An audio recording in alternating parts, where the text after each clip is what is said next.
ম্যাদি কৰি দিয়া হ'ব।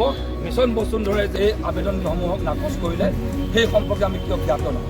আমাৰ পৰা এতিয়া হিয়াৰিং কিয় নলয়? কথা নাই বতৰা নাই, এফালৰ পৰা গোটেইবোৰ ৰিজেক্ট কৰি গৈ আছে।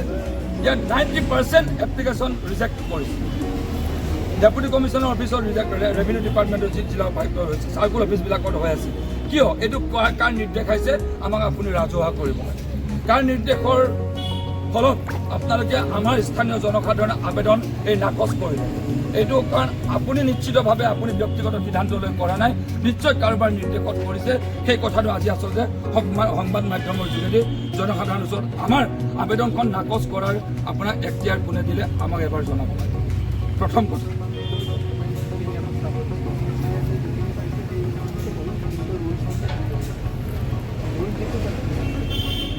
বুজিছোঁ, নতুন চাৰ্কুলাৰ আহিছে নেকি ৰিজেক্ট কৰিবৰ কাৰণে?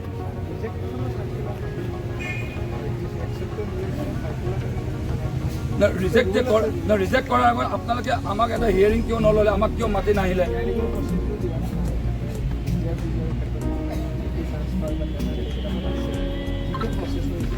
যিখন গাঁৱৰ কথা কৈ আছোঁ, আমডেঙা বালিজান, এক ছেকেণ্ড, বালিজানৰ কথাটো আপোনাক দেখিছে? এতিয়ালৈকে যোৱা নাই। থাকক আপোনালোক, বন্দুকটো টোৱাই থাকক দৰকাৰ হ'লে। এখন বন্ধ কৰি আমাক গৰু ছাগলী ৰক্ষা ব্যৱহাৰ কৰিছে। গেটখন খুলি পেলাই আমিতো সোমোৱালে আমি ডাইৰেক্ট সোমাব পাৰিলোহেঁতেন। আমি সোমোৱাহেঁতেন ডাইৰেক্ট সোমাব পাৰিলোহেঁতেন। কিয় তেনেকৈ কৰে বাৰু? গেটখন খোলক, গেটখন খুলি দিয়ক, গেটখন খুলি দিয়ক, গেটখন খুলি দিয়ক।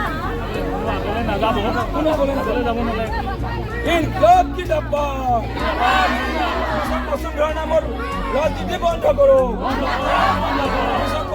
নিৰ্দিষ্ট লোকক ন্যায়াধীকৰণ কৰি দিব লাগিব। অগ্ৰাধিকাৰ ভিত্তিত মিছন বসুন্ধৰাৰ আমাৰ জনজাতীয় লোকক ন্যায়াধীন পট্টা দিব লাগিব। বিনা চৰ্তে নিৰ্দিষ্ট লোকক ন্যায়াধীকৰণ কৰি দিব লাগিব।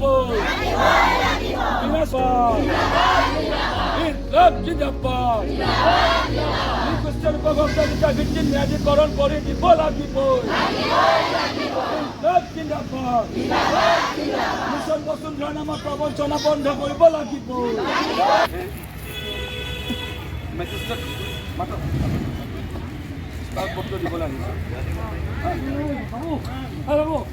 পুনৰ ভূমিপট্টা বিচাৰি আপোনালোকে আকৌ ৰাজপথলৈ আহিবলগীয়া হৈছে।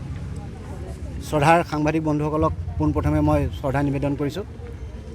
আমি ম্যাদী পট্টাৰ সম্পৰ্কত যোৱা 20 জুলাই তাৰিখে আমি এই মৌন সমদলেৰে আমি সকলো দল সংগঠনে আমি আহি ইয়াত মৌন প্ৰতিবাদ কৰিছিলোঁ। আৰু তেতিয়াই চৰকাৰে আমাক স্পষ্টকৈ কৈছিলে যে বসুন্ধৰা 2ত আমাৰ ম্যাদী পট্টাবিলাক দিয়াৰ ব্যৱস্থা কৰিব। কিন্তু ইতিমধ্যে আমি গম পাইছোঁ চৰকাৰে জনজাতিসকলক, আমাৰ অসমৰ খিলঞ্জীয়া ভূমিপুত্ৰসকলক ঠগ প্ৰবঞ্চনা কৰিছে। গতিকে এই ঠগ প্ৰবঞ্চনাৰ কাৰণে পুনৰবাৰ আমি চৰকাৰক সকীয়াই দিবলৈ আহিছোঁ। কোনো বসুন্ধৰা নোহোৱাকৈ, বসুন্ধৰা শূন্য কৰি জনজাতিসকলক, অসমৰ সৰ্ববৃহৎ দ্বিতীয় জনগোষ্ঠী মিচিংসকলক পোনাপোনিকভাৱে আমাৰ মাটি, আমাৰ ৰাজ্য, আমাক কোনো ৰাজহ নোলোৱাকৈ আমাৰ এই ম্যাদী পট্টা প্ৰদান কৰিব লাগে বুলি আজি বোকাখাট জিলা ট্ৰাইবেল সংঘৰ যোগেদি আমি সকীয়াই দিছোঁ অসম চৰকাৰক। গতিকে আপোনালোকৰ চৰকাৰে যি অন্যায় কৰিছে জনজাতিসকলক, ইয়াৰ প্ৰত্যুত্তৰ যদি বিচাৰে তেতিয়াহ'লে আমি সময়ত দিবলৈ সাজু থাকিম। গতিকে চৰকাৰক পুনৰবাৰ অনুৰোধ জনাইছোঁ, সকীয়াই দিছোঁ, আমাৰ কোনো বসুন্ধৰা নোহোৱাকৈ স্পষ্টভাৱে পোনাপোনিকভাৱে আমাৰ ম্যাদী পট্টা জনজাতিসকলক দিবৰ বাবে অনুৰোধ জনাইছোঁ। প্ৰতিবাদ কৰিবলগীয়া হৈছে কি ক'ব? হয়, পূৰ্বতেও আমি বালিজান 1 নং বালিজান আৰু 2 নং বালিজান আদৰ্শ মিচিং গাঁৱৰ পৰা সকলো ৰাইজ আৰু দল সংগঠনৰ সহযোগত আমি মহকুমা ডিপটিক আহি লগ কৰিছিলোঁ, স্মাৰকপত্ৰ দিছিলোঁ যে আমাৰ 1977 চনৰ পৰা চৰকাৰে আমাক থাকিবলৈ দিয়া যিখিনি মাটি আছে সেই মাটিখিনিৰ আমাক ম্যাদী পট্টা লাগিব বুলি। কিন্তু তেওঁলোকে আমাক আস্থা দিছিলে যে আমি 1-2 সপ্তাহৰ ভিতৰত তোমালোকক উত্তৰ দি আছোঁ। তাৰ পাছত আকৌ কি হ'ল, বসুন্ধৰা আইন আহিলে। বসুন্ধৰা আঁচনিৰ অধীনত বসুন্ধৰা 2 নম্বৰ আঁচনিৰ অধীনত আমাক সকলোকে ভূমি পট্টা দিয়াৰ তেওঁলোকে আমাক আস্থা দিলে। আমি সেই সূত্ৰে তেওঁলোকে যিবোৰ আমাক যাৱতীয় নথি পত্ৰ আমাক আবেদনৰ লগত গাঁঠি দিবলৈ ক'লে আমি সকলো দিলোঁ। কিন্তু হৈছে কি, আমি পূৰ্বতে অনুমান কৰিছিলোঁ যে এই বসুন্ধৰা 2 নম্বৰ আঁচনি হওক বা বসুন্ধৰা আঁচনিকেইখন আমাৰ অসমৰ খিলঞ্জীয়া হওক, ভূমিপুত্ৰ হওক, আমাৰ আদিবাসী মানুহ হওক, সকলোৰে বিৰোধী এইবোৰ আঁচনি। এইকাৰণেই কৈছিলোঁ কাৰণ আমাৰ ট্ৰাইবেল সংঘ, অল আছাম ট্ৰাইবেল সংঘ হওক, আমাৰ বিভিন্ন জাতীয় জনজাতীয় যিবোৰ সংগঠনে আমাক জাতিৰ প্ৰমাণ পত্ৰবোৰ দি আহিছিলে ইমান দিনে, সেই প্ৰমাণ পত্ৰবোৰক তেওঁলোকে একে লেঠাৰিয়ে নাকচ কৰি দিলে যে নতুনকৈ আমি ট্ৰাইবেলৰ প্ৰমাণ পত্ৰ দিম, কাষ্ট চাৰ্টিফিকেট দিম। সেই কাষ্ট চাৰ্টিফিকেটবোৰ আপোনালোকে এই কাগজৰ লগত আবেদনৰ লগত জমা দিব লাগিব, তেতিয়াহে আমি মানিম। ঠিক আছে, আমি সেই সূত্ৰে আপোনালোকে যেনেকৈ বিচাৰিছিলে আমি তেনেকৈ দিছোঁ। আৰু তাৰ উপৰিও বিভিন্ন কাগজ পত্ৰ আমি কৰি পেলাই আবেদনত জমা দিবৰ কাগজ পত্ৰ দিছে, যিবোৰ দিব লাগে যাৱতীয় সকলো কাগজ পত্ৰ দিছোঁ। তাৰ পাছত হৈছে কি, এতিয়া আমি ভাবিছিলোঁ যে বসুন্ধৰা আঁচনিখনৰ জৰিয়তে তেওঁলোকে যিবোৰ বহিৰাগত মানুহ আহি পেলাই অসমত বসবাস কৰি আছে সেইসকলক চিনাক্ত কৰিব আৰু সেইসকলক চিনাক্ত কৰি পেলাই তেওঁলোকক আঁতৰাই পেলাই খিলঞ্জীয়া যিবোৰ ভূমিপত্ৰ আছে তেওঁলোকক থাকিবলৈ বাসস্থান প্ৰদান কৰিব বা ভূমিৰ অধিকাৰ দিব। কিন্তু হৈছে কি, এতিয়া আমি দেখিবলৈ পাইছোঁ যে যিমানসকলে আবেদন কৰিছে, আবেদন কৰাৰ 85% মানুহৰ আবেদন তেওঁলোকে নাকচ কৰিছে। ইয়াৰ মাজত এটা ষড়যন্ত্ৰ সোমাই আছে।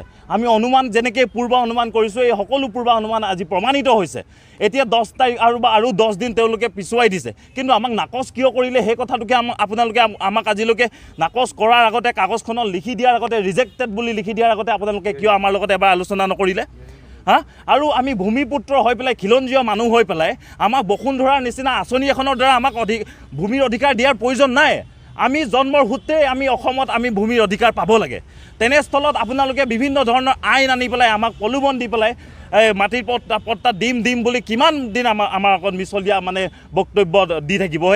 এই মেনুফেষ্টত আপোনালোকে চাব, হিমন্ত বিশ্ব শৰ্মাই 2021 চনৰ যেতিয়া বিধানসভা নিৰ্বাচন হৈছিলে তেতিয়া সকলো ঠাইতে তেওঁ চিঞৰি ভাষণত কৈছিলে যে এইবাৰ মই যে আমাৰ বিজেপি পাৰ্টি আকৌ যদি পুনৰ শাসনলৈ আহে তেতিয়া আমি কি কৰিম, যিমানবোৰ মানুহে চৰকাৰী অঞ্চলত বা চৰকাৰে দিয়া যিবোৰ ঠাই আছে সেইবোৰত বসবাস কৰি আছে সকলোকে আমি এই বিজেপি চৰকাৰ আহিলে ভূমিৰ পট্টা দিম। কি হৈছে এতিয়া, বৰঞ্চ আমি দেখিবলৈ পাইছোঁ যে গুৱাহাটীৰ শিল হাকুল হওক, আমাৰ বোকাখাটৰে শিলডুবি হওক, আজি আমাৰ যিবোৰ বালিজানবাসী ৰাইজক সকলোকে আমাক কি কৰি আছে, উচ্ছেদ কৰি আছে। আমাৰ ওচৰত বালিজানত প্ৰথমে 75টা পৰিয়ালক 1985 চনত আমাক আবণ্টন পতা দি থৈছে। আৰু তাৰ উপৰিও আমাক থাকিবৰ কাৰণে সেই গাঁওখনতে আৰু 107টা পৰিয়ালক তেওঁলোকে সেই সময়তে আমাক কাগজ পত্ৰ দি থৈছে। সেইবোৰ আমি নথি পত্ৰ সকলো দি থৈছোঁ। এই কাগজ পত্ৰবোৰ আমি যেতিয়া আবেদন কৰিছোঁ তাত আমি সকলো গাঁঠি দিছোঁ। তাৰ পৰৱৰ্তী সময়ত 2011 চনৰ আগৰ কাগজ পত্ৰ নাই দিয়া বুলি আমাক এই সকলো আবেদন নাকচ কৰাৰ যিটো প্ৰমাণ দেখুৱাইছে, এইবোৰ হৈছে ভেকি ভাওনা। আমাক এনেকুৱা ভেকি ভাওনা নালাগে। আমি সকলো ৰাইজ আহিছোঁ আজি আমাক কথা দিব লাগিব যে আমাক কোনো বসুন্ধৰাৰ নামত হয়তো আমাক মাটিৰ পট্টাত নালাগে, আমি ভূমিপুত্ৰ হয়, আমাক অতি শীঘ্ৰে কি প্ৰকাৰে আপোনালোকে ভূমিৰ পট্টা প্ৰদান কৰিব সেই কথাটো আমাক আজি সকলোৰে আগত কথা দিব লাগিব।